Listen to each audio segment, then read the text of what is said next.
Bien-aimés dans le Seigneur, mesdames, mesdemoiselles et messieurs, shalom. La prophétie, les prophètes, la confusion est totale.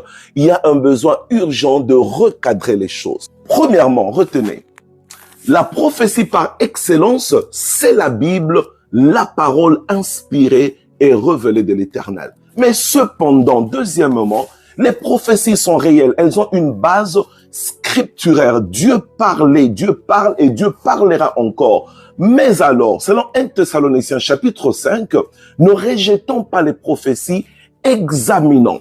Allez, lorsque nous examinons, il y a des éléments vitaux qui permettent de discerner, n'est-ce pas, l'ivraie du blé, le vrai du faux. Premièrement, la vraie prophétie qui vient de l'Éternel, elle ne se contredit jamais. Il dit, j'ai choisi Saül pour être roi sur mon peuple. Alors, ils vont le chercher le jour de l'intronisation.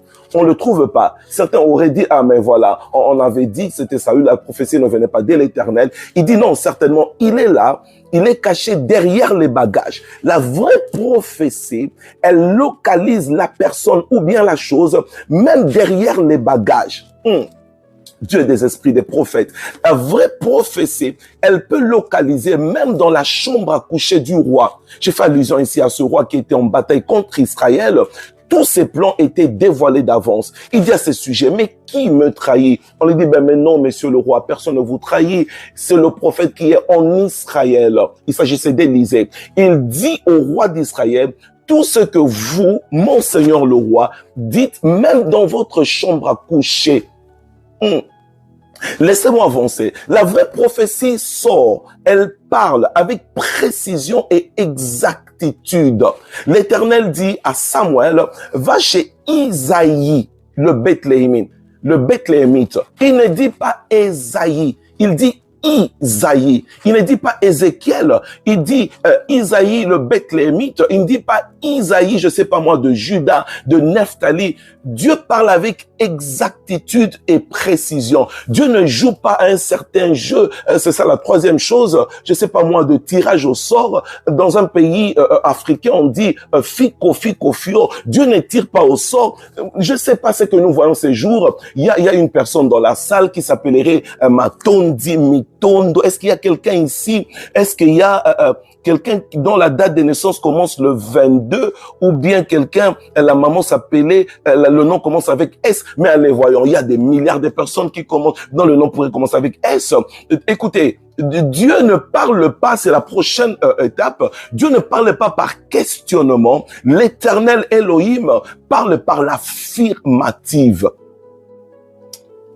Tout ça, c'est par rapport à la prophétie. Mais laissez-moi terminer. Et le prophète, la prophétesse elle-même, des éléments de distinction. On doit avoir une personne qui marche dans la sainteté, dans la crainte de l'Éternel. L'on ne peut donner que ce que l'on a. J'ai regardé mes pères, Élie, Élisée. C'était des gens consacrés qui marchaient dans une vie de sainteté totale, jour et nuit, constamment sur la montagne. Je dis pas qu'il fallait rester sur la montagne 24/24, mais je dis qu'il faut avoir une vie totalement dévouée à l'Éternel, le Dieu d'Israël. C'était des gens qui étaient désintéressés par le bien de ce monde. On apporte tout un tas de biens à Élisée. Il dit, j'en ai que faire, ramenez-les à Naaman, j'en ai pas besoin. Mais qu'est-ce que nous voyons aujourd'hui? Des hommes de Dieu cupide. Mais ça vient d'où? On doit faire payer $25, $200 pour une consultation prophétique, que sais-je, $30, je ne sais pas moi, pour une prophétie. C'est vrai, on peut bénir l'homme de Dieu, on peut apporter une offrande du prophète, mais c'était volontaire. J'ai pas vu Jésus-Christ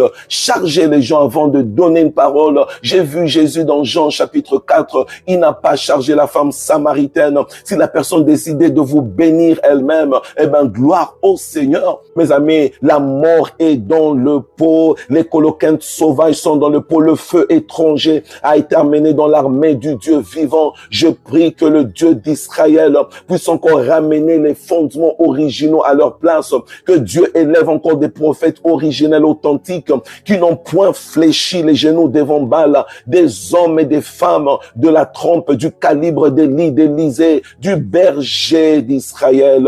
Oh bien-aimé, que cela soit ton partage au nom de Jésus, dis après moi, Amen. Merci de nous avoir suivis. Merci de partager cette courte vidéo pour tant soit peu contribuer à ce travail que nous voulons faire de restauration, de rebâtissement des fondements originaux. Nous croyons, les portes du séjour des morts ne prévaudront jamais contre l'Église de Jésus. Satan ne vaincra jamais au nom puissant de Jésus-Christ de Nazareth. Les faux seront démasqués, disqualifiés et mis hors d'état de nuire par Elohim lui-même. Allez, mon numéro passe, vous avez besoin de prière. Merci de m'appeler. Dieu vous bénisse. Bye bye.